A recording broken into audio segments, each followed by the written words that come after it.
Bible Story of Daniel. A visual story of Daniel. Created with ChatGPT, Midjourney, Sflow video. Once upon a time, there was a young man named Daniel. He lived in a place called Babylon, where he was taken as a captive from his home in Jerusalem. Despite being far from home, Daniel remained faithful to God. One day, the king of Babylon, King Nebuchadnezzar, had a dream that troubled him. He called on his wise men to interpret the dream, but they could not. Then, Daniel asked God for help, and God revealed the meaning of the dream to him.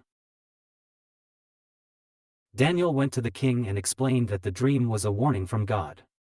The king needed to change his ways and honor God, or he would suffer consequences.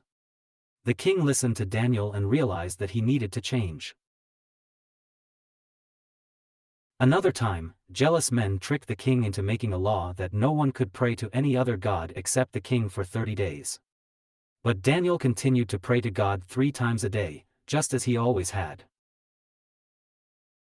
The jealous men caught Daniel and brought him to the king, who had no choice but to punish him. Daniel was thrown into a den of lions, but God protected him. Lions do not harm to Daniel. When the king came to check on Daniel the next morning, he was shocked to find Daniel unharmed. The king realized that Daniel's God was the true God and that he needed to honor him. From that day on, the king honored God, and Daniel continued to be faithful. God used Daniel to do great things, and he became a wise and respected leader.